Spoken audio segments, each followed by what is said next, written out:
Assalamualaikum warahmatullahi wabarakatuh. Selamat malam para pejuang cuan. Gimana kabar kalian di malam hari ini? Semoga kalian dalam keadaan sehat semua dan saya doakan sukses semua buat kalian. Amin. Mantap jiwa ya. Dan tentunya buat teman-teman semua saya doakan semoga kita semua ya teman-teman tanpa terkecuali pokoknya diberi umur panjang, rezeki yang melimpah teman-teman ya. Dan semoga di tahun ini apa yang jadi cita-cita kalian semua bisa jadi kenyataan, amin. Dan tetap tidak luput ya kawan-kawan, tetap secangkir kopi harus selalu ada buat menemani kesempatan malam hari ini teman-teman, melihat rekondisi daripada cryptocurrency yang dimana kalau kita lihat bersama kali ini untuk kapitalisasi pasar secara global mengalami peningkatan kembali, sudah menyentuh di area 1,22 triliun ya. Dan untuk Bitcoin dominance turun kembali yang tadi siang kalau nggak salah, atau tadi siang ya, itu berada di area 48,4, saat ini udah berada di area 48,3, ada penurunan persentase 0,1% ya. Semoga terus turun dan turun ya. Oke, jadi kalau kita lihat untuk rekondisi keadaan market cryptocurrency di malam hari ini, keadaannya sungguh mengiris hati ya kan. Meskipun didominasi dengan warna hijau royo-royo, tapi rasanya rasa sangkut ya, seperti itu. Karena mayoritas saya kira di sini banyak teman-teman yang masih dalam kondisi sangkut teman-teman. Sama saya juga masih dalam kondisi sangkut, tapi ya mau gimana lagi ya, kita emosi juga nggak bisa ngerubah keadaan. Kita mau ngamuk-ngamuk juga harga tetap sama aja ya. Jadi saran dari saya ikutin alurnya aja. Oke, jadi di kesempatan malam hari ini teman-teman ada sedikit informasi buat para komunitas Luna Classic ya. Untuk harga Luna Classic sendiri teman-teman, dia berada di area 8749 ya, mengalami penurunan 1,53%. Tentunya di sini untuk market cap dan volume juga sama teman-teman, mengalami penurunan ya. Kalau kita lihat secara time frame daily ya, di coin market cap pergerakannya influsifnya merah merona-rona, ini dikuasai oleh negara apa ini ya. Mantap jiwa. Oke, di tengah kabar yang beredar teman-teman, dan di tengah keadaan harga daripada Luna Classic, di sini ada sedikit kabar duka juga sebenarnya ya, kabar yang kurang enak juga gitu. Tapi ya mau gimana lagi, tetap kita harus bawakan gitu teman-teman, biar sinkron antara kabar baik dari kabar buruk. Langsung kita bahas ya.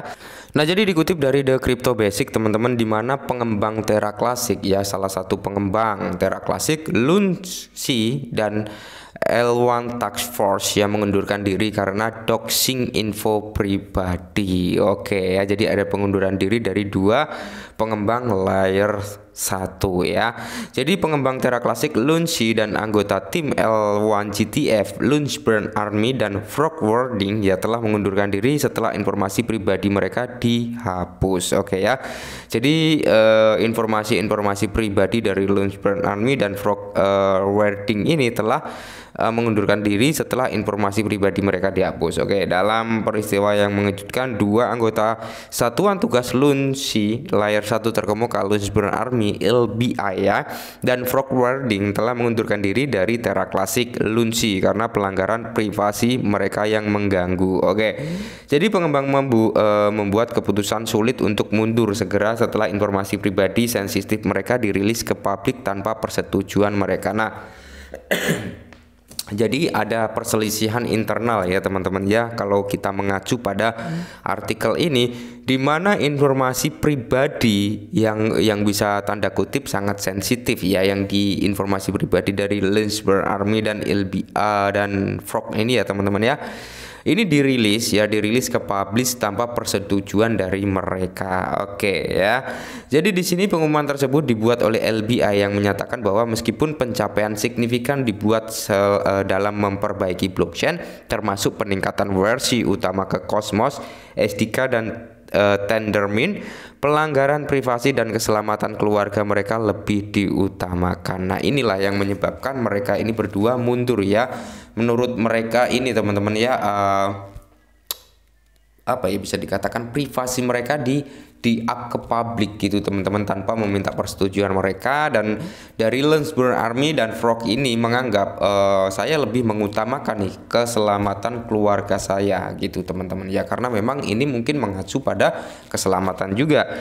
Jadi LBA dan Frog Wording menegaskan bahwa keputusan ini tidak dianggap enteng, menggarisbawahi pentingnya keamanan pribadi. Ya memang benar ya, saat ini data diri itu, keamanan pribadi itu lebih penting dari apapun teman-teman ya, karena data diri kita kalau sampai salah digunakan oleh orang lain, yaitu imbasnya ke kita dan keluarga ya. Jadi seperti itu. Nah, jadi saya gini teman-teman ya, saya setuju dengan beberapa usulan yang diajukan terhadap komunitas Luna Klasik perihal membutuhkan sosok pemimpin yang waktu itu yang ditunjuk adalah Cheng Pengso ya, GC Binance. Nah, kenapa membutuhkan sosok pemimpin? Karena apa? Untuk menjaga perselisihan seperti ini, juga menjaga agar tidak ada miscommunication di internal ya, menjaga agar lingkup dalam Luna Klasik ini aman gitu teman-teman ya. Jadi yang menjadi bahan pertanyaan, apakah Cheng Pengso mau ya kan untuk menjadi pemimpin Luna Klasik ya, atau dari sekian komunitas yang menolak itu sebenarnya validator ya teman-teman ya. Kalau komunitas Luna Klasik itu setuju-setuju aja. Oke. Jadi di sini kalau kita lihat teman-teman ya, setelah pengunduran diri mereka, kelebihan dana yang dialokasikan untuk kuartal kedua akan dikembalikan ke kumpulan komunitas ini. Ini baiknya teman-teman. Jadi ada sisi baiknya di mana mereka mundur juga masih ada itikat baik, di mana dana yang kelebihan dana mereka ya teman-teman ya, ini akan dikembalikan dan dialokasikan kembali ke kumpulan komunitas karena tim menyelesaikan kuartal sesuai anggaran. Selain itu, pendanaan yang awalnya ditunjukkan untuk LPI dan Frog Wording untuk kuartal ketiga akan dialihkan kembali ke kumpulan komunitas. Jadi dibalikkan nih ya, yang tadinya ada nih, ini dana nih untuk pengembangan kamu di kuartal ketiga untuk Lensburn Army, dan ini untuk Frog ya, untuk perkembangan di kuartal 3 gitu ya. Setelah dana itu masuk, mereka mengundurkan diri dan dana tersebut dikembalikan. Sementara LBI dan Frog mengucapkan selamat tinggal kepada masyarakat dan mengucapkan terima kasih atas dukungan mereka. Anggota tim Satuan Tugas Layer 1 yang tersisa yaitu Finch, Permat, Dev, dan He akan melanjutkan pekerjaan mereka kuartal ketiga ya. Reaksi komunitas terhadap Lunsi. Fin menanggapi perkembangan tersebut meyakinkan masyarakat bahwa meskipun mengundurkan diri, sebagian besar pengembang inti tetap berkomitmen pada tanggung jawab mereka dan kuartal ketiga akan berjalan sesuai rencana. Amin ya. Semoga saja teman-teman dengan pengunduran diri dari Lensburn Army dan Frog ini nggak mengganggu kinerja gitu ya. Semoga saja seperti itu. Karena gini teman-teman ya, Lunsi ini kenapa masih banyak orang yang bertahan ya, kenapa masih banyak orang yang mempertahankan Lunsi ya, itu salah satunya mereka yang terkena imbas kerugian besar itu. Yang kedua, mereka mengacu pada statement yang diucapkan oleh Cheng Pengso, yang dimana Cheng Pengso ini menginvestasikan sebesar 3 juta US dollar, sempat ya, dari 3 juta US dollar itu sempat menyentuh miliaran US dollar teman-teman, dan itu pun Cheng Pengso nggak ngejual. Sampai saat ini Cheng Pengso tetap mempertahankan gitu teman-teman, dan Cheng Pengso pun ikut andil gitu ya untuk kebangkitan daripada Luna Klasik, untuk melakukan pembakaran, untuk mendukung nilai-nilai positif yang terjadi gitu, seperti peningkatan jaringan, peningkatan paritas dan sebagainya. Itu Binance selalu mendukung selama itu masih berada di jalurnya gitu ya. Namun tidak semua reaksi mendukung. Rabi Jebedian, seorang anggota komunitas, menuntut penggantian segera dana kuartal ketiga ke kumpulan komunitas. Oke.